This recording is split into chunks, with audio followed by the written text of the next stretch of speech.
Vamos agora aqui para a segunda parte da nossa aula, pessoal, para que a gente possa ter aí uma visão sobre os estados da matéria, né, os estados físicos e de agregação da matéria. A gente meio que já falou sobre isso anteriormente, mas a gente vai dar continuidade, tá bom? Então, a gente vai discutir aí sobre as fases da matéria de uma forma geral. A gente já falou sobre isso de uma forma inicial, mas aqui vamos falar de uma maneira mais específica, né? Nessa fase, as partículas das substâncias, ou seja, as substâncias, misturas e soluções, elas estão com a maior energia cinética. Elas ficam muito distantes umas das outras e movem-se numa velocidade muito alta e acabam colidindo entre si. O gás, quando é colocado dentro de uma garrafa de 1 litro, adquire a forma da garrafa e seu volume será normalmente de 1 litro, tá? Podemos dizer assim que uma substância na fase gasosa, ela possui forma e volumes variáveis, tudo vai depender do recipiente. Portanto, se a gente imaginasse que estávamos em uma sala, e se a gente pegasse, por exemplo, aqueles Rexonas ficam em gás comprimido, né?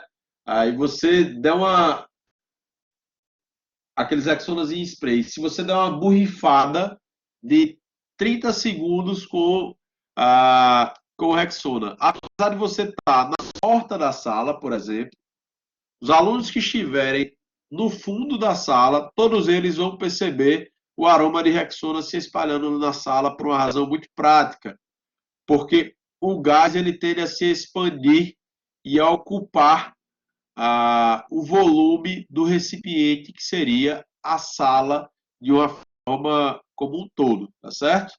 E por que, que os gases eles são compressíveis, né? Sabendo que o volume e a forma são variáveis, diferentemente dos líquidos e sólidos, né? Aliás, diferentemente dos sólidos, porque líquidos também podem ter ali um volume variável. À medida que a gente aumenta a pressão, a gente pode comprimir os gases ou, com isso, reduzir o seu volume. É isso que acontece, por exemplo, com é, o gás comprimido dentro de um vasilhame para conter um aerosol, o desodorante aerosol. Os gases são compressíveis porque há muito espaço entre as partículas que os compõem. E aí a gente pode adicionar pressão para fazer com que essas partículas elas fiquem bem unidas, bem juntas e diminuir o espaço que há entre as partículas.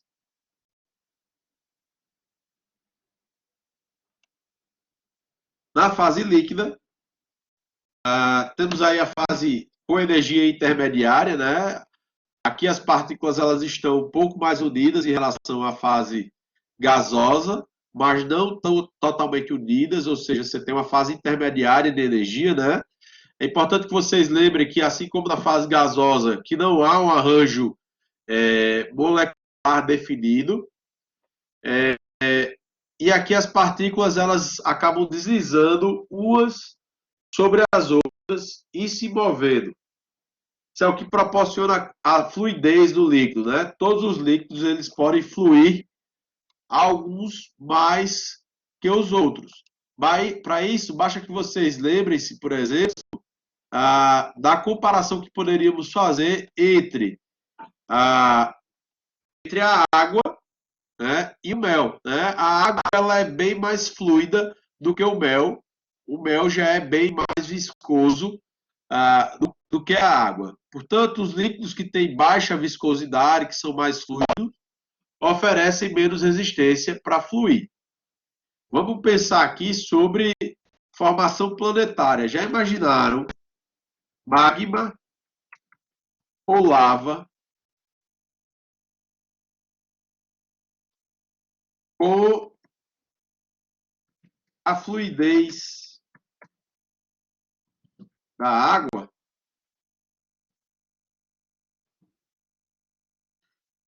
a gente teria literalmente o planeta se dissolvendo pela presença do magma extremamente elevado, né? O magma é quando ele está dentro das câmaras magmáticas, a lava é quando ela vem para a superfície. Se esses materiais tivessem a fluidez da água, no entanto, eles são bem viscosos pela presença de vários minerais.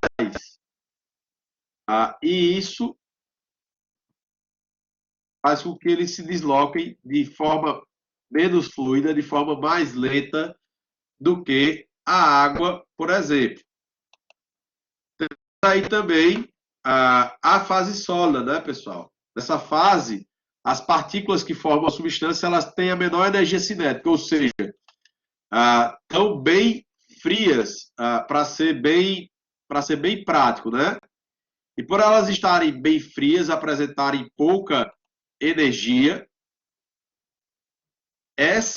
esses materiais tendem a ter as moléculas bem juntas umas das outras, pessoal. Sendo assim, com essas moléculas bem juntas umas das outras, acaba se ganhando um arranjo molecular geométrico. Portanto, aqui, diferentemente da fase líquida e da fase gasosa, nós não temos, digamos assim, um arranjo mais relacionado ao acaso, né? O arranjo molecular ele é bem delimitado, é bem definido, tá? Caso a água ela forma um arranjo esse aspecto de anéis, tá certo? E o arranjo das moléculas de água na fase sólida é bem importante porque ela aumenta o volume durante a fase sólida. E o que isso traz de informação para a gente, pessoal? Traz a seguinte informação, tá? Durante a fase sólida, a água aumenta de volume. Isso explica, por exemplo, por que a água, quando ela congela, ela não gera um problema nos lagos assim que ela congela. Já imaginaram se a água, durante a fase sólida, ela fosse mais densa do que a água na fase líquida? Isso quer dizer que a água, o gelo não boiaria nos lagos, ele iria para o fundo e, consequentemente, mataria toda a diversidade biológica que conhecemos, por exemplo, em lagos tropicais, em lagos temperados, ou mesmo nos mares temperados, né? Se a gente pensar aí do extremo norte, o mar congela, e se esse mar, ao congelar, ele ficasse mais denso, iria descer na coluna d'água e, obviamente, iria comprometer a vida de toda a diversidade biológica que ali se concentrara. Então, eis a importância de termos a água como uma substância distinta e que acaba se comportando aí com esse arranjo molecular diferente ao se congelar. Essa também é a explicação para algumas lesões associadas à queimadura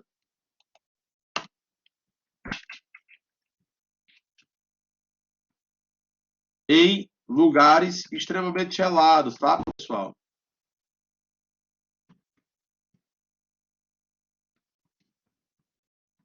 As queimaduras de gelo, que inclusive fazem com que as pessoas percam partes dos membros até, principalmente das mãos e dos pés, e as extremidades, como o nariz, lábios e orelhas, que acabam congelando.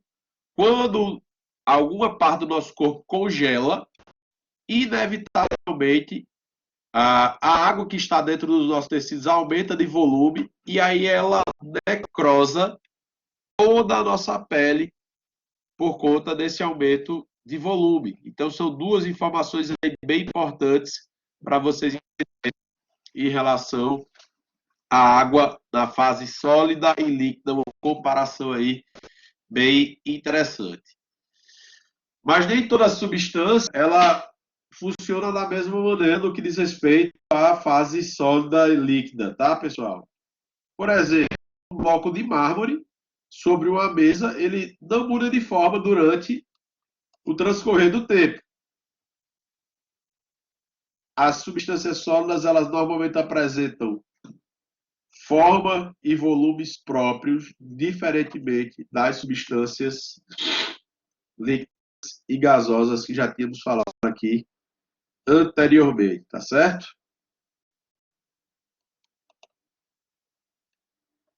E aí nós temos as mudanças de fase em si. No nosso dia a dia, a gente está bem habituado a ver as mudanças de fase, sobretudo da água, né? Água em estado sólido, líquido e gasoso. No entanto, a gente precisa pensar também na mudança de estados de agregação da matéria quanto a outros compostos e a outras substâncias. Importante que vocês lembrem que cada transformação vai receber um nome diferente, tá certo? Então, a fusão é a mudança de fase do estado sólido para o estado líquido. Então, quando você tem o gelo derretendo, você vai ter a água aí sendo fundida. Mas a gente pode pensar, por exemplo, em metais. Quando eu pego um ferro, uma barra de ferro e aqueço demais, ela vai entrar em estado de fusão, ela vai liquefazer-se. Em temperatura ambiente, ela sempre vai estar em estado sólido, tá certo? Diferentemente da água, que normalmente em temperatura ambiente e para o nosso país, vai estar sempre em estado líquido. A vaporização, que é a mudança de estado líquido para o estado gasoso, certo? A liquefação ou condensação, que é a mudança de estado gasoso para o estado líquido. Isso aqui acontece muito com a água também, no ciclo da água a gente vê isso claramente, a vaporização. A água evapora de rios, lagos e dos mares todos os dias pela irradiação solar, ou a liquefação, também conhecida como condensação, quando as frentes de chuva chegam, nesse período agora chovido bastante, né? Eu sei que aí no alto tem chovido muito. Quando as nuvens saem do estado gasoso e a água ela se transforma em chuva. Como é que isso acontece? Você encontra uma massa de ar quente com uma massa de ar frio, e aí a água liquefaz, tá, pessoal? A solidificação, que é a mudança do estado líquido para o estado sólido. Basta que vocês pensem aí, o ferro, se eu parar de aquecer, ele vai enrijecer, vai mudar aí dessa fase líquida para sólida. E a sublimação, que é a mudança direta do estado sólido para o estado gasoso, tá certo? Ou vice-versa, também a mudança do estado gasoso direto para o estado sólido. Eu posso trazer aqui duas realidades para exemplificar a sublimação, que é a mudança mais distinta, digamos assim. Quando você tem uma naftalina, por exemplo, na naftalina, você muda direto do sólido para o gasoso. A naftalina ela vai dissolvendo no próprio ar, né, gente? E você pode ter uma mudança do gasoso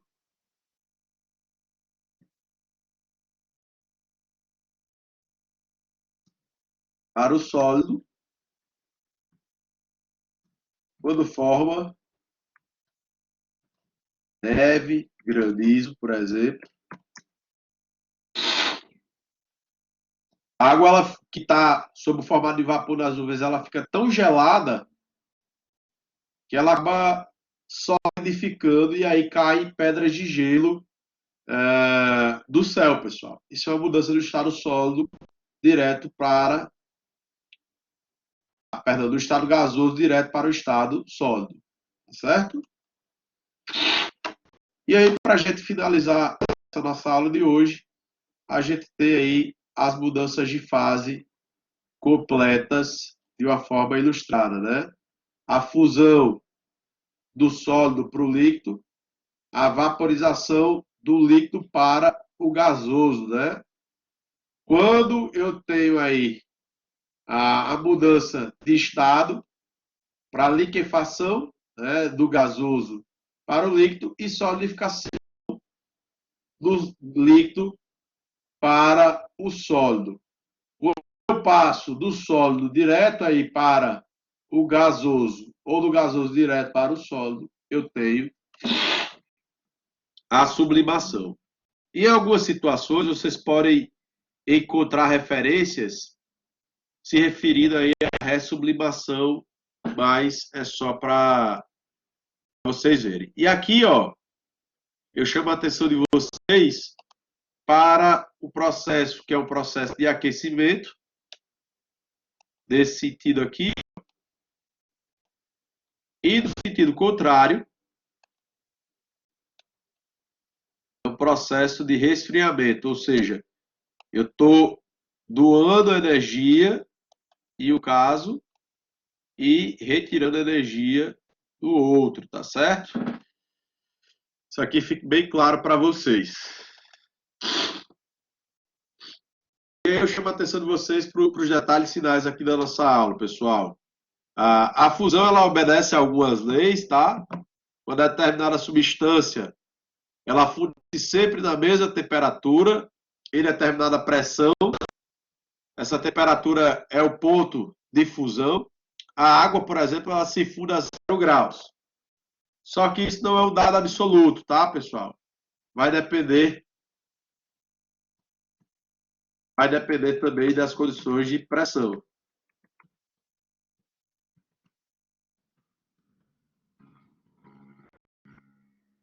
E das concentrações absolutas.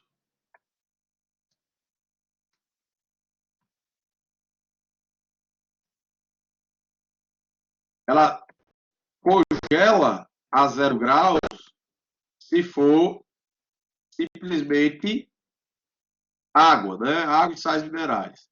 Mas se você tiver água do mar, por exemplo, a água do mar, ela só congela a temperatura de menos 4 graus Celsius. Por que isso? Porque as concentrações de sal, elas são muito elevadas e aí a água ela não congela senão a essa temperatura, tá? Que vocês saibam que as substâncias elas normalmente estão aumentando de volume quando elas são fundidas, tá bom? Com exceção da água, do ferro e da prata. Então, a temperatura em que a substância começa a solidificar é a mesma que ela começa a se fundir. Portanto, o ponto de fusão e o ponto de solidificação, eles acabam sendo o mesmo. E, por fim, a gente tem aí algumas leis sobre a mudança de fase no que diz respeito à evaporação. A mudança de fase líquida para gasosa é dada de 3 maneiras, tá certo? Então, pode acontecer por evaporação, que é um processo natural, normalmente, e mais lento. Isso vai ocorrer aí de forma natural, né, nos ambientes naturais. Enquanto a evaporação é um processo bem lento e natural, já a ebulição é um processo do qual a gente gasta energia para poder realizá-lo e ele é caracterizado por uma grande quantidade de bolhas, né? Quando você bota a sua água lá fazer o cafezinho para ferver, você está levando a água para o estado de ebulição, porque se fosse naturalmente, ela, por evaporação, jamais faria isso, tá bom? Então, as substâncias, elas sempre entram em ebulição na mesma temperatura, no caso, a água a 100 graus Celsius, tá certo? Isso nas condições normais de temperatura e pressão. Durante a ebulição, a temperatura, ela segue inalterada, tá? E nós usamos aí o termo liquefação para indicar o aumento da pressão, transformando normalmente o sólido em um gás. Já a sublimação é o processo desencadeado aí a partir de uma temperatura e pressão determinados, e ele não passa pela fase líquida. É isso, pessoal. Nossa aula de hoje. E o que é que eu quero que vocês me apresentem para a próxima aula?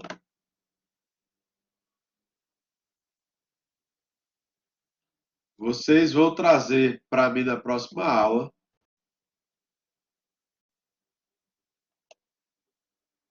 exemplos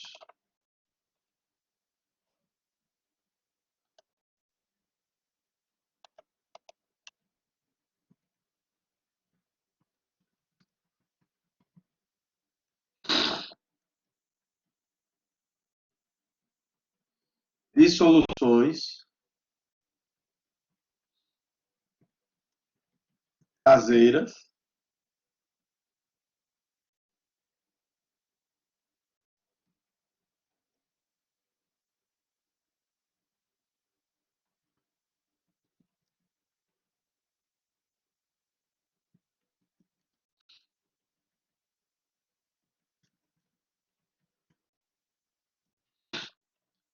mais exemplos de mudanças de fase.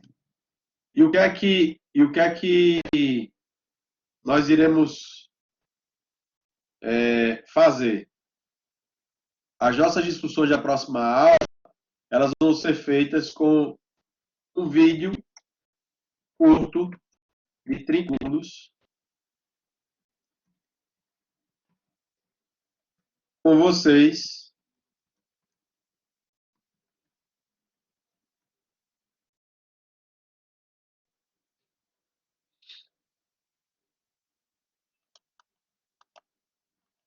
um vídeo curto de 30 segundos com vocês mostrando uma situação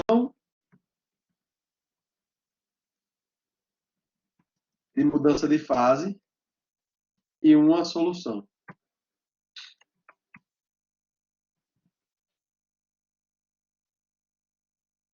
Caseiros, tá? Essa divisão aqui pode ser feita aí pelos líderes de turmas e cada grupo vai apresentar um videozinho de 30 segundos produzido no próprio celular. Com auxílio do WhatsApp, vocês compartilham esses vídeos comigo, mostrando os exemplos caseiros de soluções e mudanças de fase para as turmas de informática, que a gente tem ali uma média de 20 alunos. A gente pode fazer aí 4 grupos de 5, e para as turmas de energias, que nós temos ali uma média de 30 alunos, a gente pode fazer grupos de 5 alunos, tá certo? E aí cada grupo vai ser responsável por fazer um vídeo para poder submeter aqui para a gente mostrar aos demais colegas na próxima aula. Se vocês forem tendo alguma dúvida, vão falando comigo que a gente vai se comunicando, tá certo, pessoal? Quero agradecê-los aqui pela participação nessa aula, desejar uma boa semana e a gente se encontra na terça da semana que vem. Obrigado e até lá.